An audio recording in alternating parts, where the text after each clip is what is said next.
Football is back guys, football is officially back. কারণ Manchester derby নিয়ে আমি অনেক এক্সাইটেড ছিলাম as a Manchester fan. Premier লিগে অ্যাজ এ ম্যানচেস্টার ফ্যান আমি ম্যানচেস্টারকে অ্যাজ এ ফেভারিট হিসেবেই দেখছিলাম এই ডার্বিতে। অ্যান্ড লাস্ট ম্যাচে তারা 10 গোল যেখানে ভরা দিছিল, 10-10টা গোল স্কোর করা কোনো নর্মাল কথা না। হ্যাঁ, থার্ড ডিভিশনের একটা team, but still 10 goal, it's a massive thing. And Manchester City নতুন সাইনিংও করছিল। সো হ্যাঁ, ম্যানচেস্টার সিটির স্কোয়াডটা খুবই স্ট্রং ছিল এবং তাদের কনফিডেন্ট অনেক হাই ছিল। সেই কনফিডেন্ট নিয়েই তারা এই ডার্বি খেলতে আসছিল অ্যান্ড অ্যাজ এ ফেভারিট হিসাবে আসছিল। বাট ম্যাচ যে এরকম পরিমাণের মারাত্মক হবে কেউ ভাবতে পারে নাই। As a Manchester city fan আমি ম্যানচেস্টার ইউনাইটেডের এরকম ম্যাচ দেখে অনেক হ্যাপি, টোটালি হ্যাপি।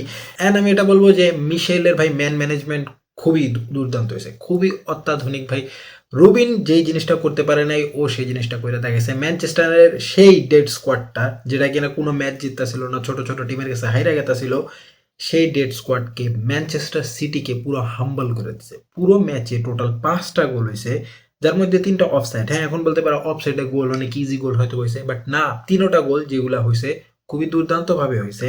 ডোনারুমারে বিট কইরা তারপর গোল দেওয়া হয়েছে, তারপর যা দেখছে যে এটা offside, but still the goal was awesome. So Manchester ইউনাইটেডকে এরকম ডেডলি হতে আমি লাস্ট কবে দেখছি আমার নিজেরও মনে নাই ভাই। আমার মনে হয় না আমি আমার ফুটবল ফ্যান হিসাবে আমি কখনো ম্যানচেস্টার ইউনাইটেডকে এত দেখছি। কেননা Manchester United last deadly squad ছিল 2013-তে, লিটারালি লাইক 13 বছর আগে। So yeah, it's a very big thing. And Manchester United এত বছর খারাপ খেললো ভাই, একটা প্লেয়ার আছে প্রতি ম্যাচে ম্যানচেস্টারের জন্য ভালো খেলতেছে, এন্ড সেটা আর কেউ না, Bruno Fernandes, the captain of Manchester United. প্রতি ম্যাচে ভালো খেলতেছে, ইভেন এত ভালো খেলতেছিল যে ম্যানচেস্টার ইউনাইটেডের ফ্যানরাই বলতেছিল যে ব্রুনো যাতে ম্যানচেস্টার ইউনাইটেড ছেড়ে দেয়, ভালো কোনো ক্লাবে জয়েন করে।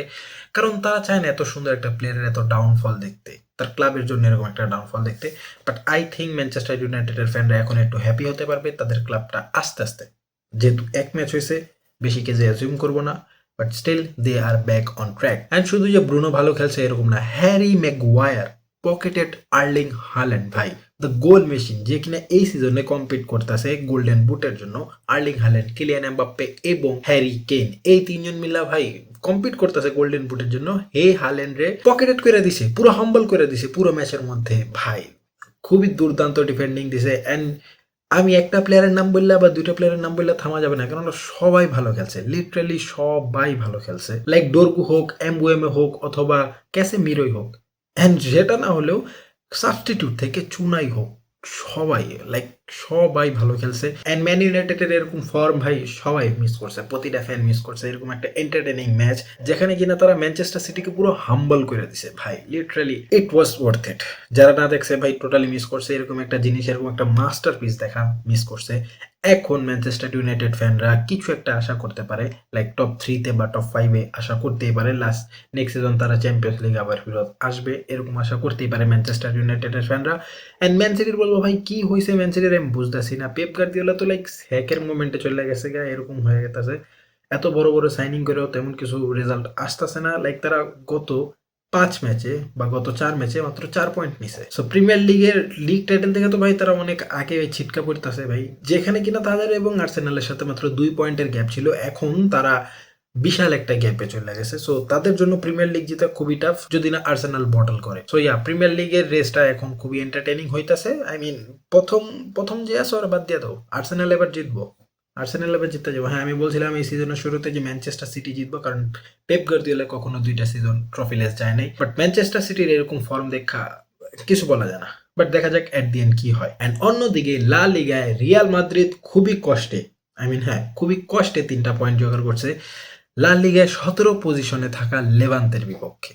2-0 গোলে ম্যাচ জিতছে, বাট গোলের উপর যায় না, ক্লিন শিট করছে এরকম, এটার উপরে যায় না, কারণ লেভান্তে আজকে ধুইছে, মাদ্রিদরা পুরা ধুইছে। অ্যান্ড ম্যাচটা শুধু যে মাঠের মধ্যে হয়েছে এরকম না, মাঠ ছাড়া স্টেডিয়ামেও খুবই মারাত্মক মারাত্মক জিনিস হয়েছে।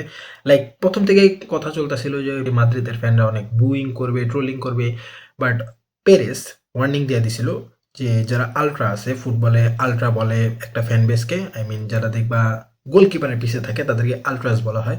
সো সেই আলট্রাসরা যাতে বুইং না করে, তাই পাপা পেরেস একটা স্টেটমেন্ট দিয়েছিল যদি বুইং করে ড্রোন দিয়ে দেখা হবে এবং শনাক্ত করে তাকে ব্যান করা হবে সে আলট্রা থেকে। সো ইয়া, এই জিনিসটা করার পরও হয়তো বা পেরেস ভাবছিল যে সব থেমে যাবো, বাট না, আলট্রারা বু করেনি, পুরো স্টেডিয়াম বুইং করছে ভাই। ম্যাচের শুরু থেকেই পুরো বুইং, এত পরিমাণের বুইং করছে বিশেষ করে ভিনিসিয়াস জুনিয়রকে, যে ভিনিসিয়াস জুনিয়র ম্যাচ শুরু হওয়ার আগেই কান্নায় ভেসে গেছিল, লিটারালি কান্না করতেছিল এবং এমবাপ্পে এসে তাকে একটু সান্ত্বনা দিতেছিল, but still the fans were on fire ভাই। পেরেসকে বলতেছিল ইউ শুড রিজাইন, এরকম হয়ে গেছিল। আই মিন দুইটা কাপ থেকে তারা ইজিলি বাদ হয়ে গেছে, এরকম বাজেভাবে বাদ হয়েছে কি, একটা তো ফাইনালে হারছে বার্সেলোনার সাথে, বাট সেকেন্ড ডিভিশনের একটা টিমের সাথে হারবে এটা তারা আশা করতে পারে নাই। অ্যাজ এ মাদ্রিদ টিম বা মাদ্রিদের সাপোর্টার হিসাবে এটা কেউ আশা করবে না যে সেকেন্ড ডিভিশনের টিম থেকে বাদ হয়ে যাবে এত বড় একটা গ্যালাক্টিকোর স্কোয়াড নিয়ে। সো ইয়া, ফ্যানরা অনেক ফিউরিয়াস ছিল। অ্যান্ড ম্যাচের কথা বললে মাদ্রিদ পুরো ট্র্যাশ খেলছে ভাই, টোটালি ট্র্যাশ খেলছে, শুধুমাত্র ইন্ডিভিজুয়াল পারফরমেন্সের কারণে ম্যাচটা জিততে পারছে। অ্যান্ড পেনাল্টি নিয়ে কন্ট্রোভার্সি আমি অত কিছু বলতে চাই না, for me it's not a penalty, totally not a penalty. তুমি যদি ভিডিও দেখো ক্লিয়ারলি দেখবা ও বলের পিছে গেছে, ও এমবাপ্পের টাচও করতে চায় না, এমবাপ্পের ভালোভাবে টাচও করে নাই, বাট দিস ইজ লা লিগা, এটার রেফারিং নিয়ে অলওয়েজ কন্ট্রোভার্সি থাকে, আর বিশেষ করে মাদ্রিদ নিয়ে তো বেশি কন্ট্রোভার্সি থাকে। সো পেনাল্টি নিয়ে কিছু বলতে চাই না। সো পেনাল্টি গোলের পর আসেন্সিও একটা হেডার করে, অ্যান্ড ভাই আমি বলবো আর্দা গুলার was the top performer of the match, কেননা পুরো ম্যাচের মধ্যে ভাই ওরই দেখানো হয়েছে, ওই পুরো মাঠে ছিল, ও পুরো গেমটা কন্ট্রোল করতেছিল, কাইন্ড অফ রিয়াল মাদ্রিদের জন্য টানতাছিল, যার কারণে মাদ্রিদ এই গেমটা জিততে পারছে। ম্যান অফ দ্য ম্যাচ আর্দা গুলার হয়েছে। নতুন যে কোচ আলভারো, ওর আন্ডারে টিম ভাই নতুন কোনো কিছু চেঞ্জ দেখতেছি না, সেমই দেখতেছি আমি সব কিছু। জাভি যেভাবে খেলতো, ছোট টিমের এগেনস্টে একটু স্ট্রাগল করে জিততে হইতো, সেই জিনিসটাই আমরা দেখতেছি। অ্যান্ড এখনো তো কোনো বড় টিম ফেসই করে নাই, বড় টিম ফেস করলে যে কি হবে সেটা খুব শীঘ্রই দেখতে পারবো আমরা, বেশি সময় নাই। সো ইয়া, দেখা যাক এট দি এন্ড কি হয়। And congratulation two Manchester United এবং ম্যানচেস্টার ইউনাইটেডের শাখা প্রশাখা রিয়াল মাদ্রিদকেও, কেননা এই দুইটা ফ্যান বেস বলতে গেলে ভাই ভাই, যেমন ম্যানচেস্টার সিটি এবং বার্সেলোনার ফ্যান বেস একটু ভাই ভাই, এই দুইটা ফ্যান বেসও এরকম ভাই ভাই। So congratulation to both of the fan base for this win. And Real Madrid খুবই ক্রুশাল 3টা পয়েন্ট জিততে পারছে, বার্সেলোনার সাথে 1 পয়েন্টের গ্যাপ আছে, বাট বার্সেলোনার এখনো হাতে একটা ম্যাচ আছে যেটা হচ্ছে রিয়াল সোসিয়াদের বিপক্ষে, অ্যান্ড আই গেস বার্সেলোনা সেটা জিতে ফেলবে। সো দেখা হচ্ছে তোমাদের সাথে নেক্সট ভিডিওতে, ততক্ষণ পর্যন্ত এই চ্যানেলটাকে সাবস্ক্রাইব করে দাও, কমেন্ট করে জানাতে পারো তোমার মতামত, and till then peace out.